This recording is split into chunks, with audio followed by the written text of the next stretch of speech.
Ce monde est rempli de gens hauts en couleur, mais pas lui. Il se sent décalé, incomplet, comme s'il manquait quelque chose d'essentiel en lui. Quand sa femme lui annonce qu'elle est enceinte et le serre dans ses bras, il est submergé par des émotions contradictoires, la joie de devenir père, mais aussi une peur profonde.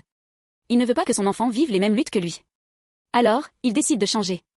Avec une détermination farouche, il essaie tout, le parachutisme, les tatouages, la boxe.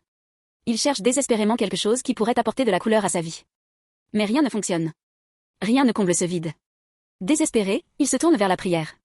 Chaque soir, il tient dans ses mains une image de son enfant à naître et implore un miracle. Mais même les médecins lui confirment qu'il n'y a pas de remède. Perdu et sans espoir, il envisage d'en finir. Debout au bord d'un pont, son téléphone sonne soudain. Un appel de l'hôpital. Il s'y précipite, le cœur battant, et découvre que sa pire crainte est devenue réalité. Son enfant est comme lui, sans couleur. Dévasté, il tient son bébé dans ses bras pour la première fois. Mais à cet instant, quelque chose d'extraordinaire se produit. Lentement, son enfant commence à briller, illuminé d'un rouge éclatant.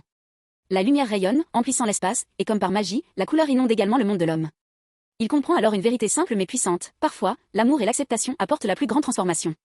Ce qu'il cherchait à l'extérieur se trouvait déjà en lui, éveillé par l'amour inconditionnel pour son enfant.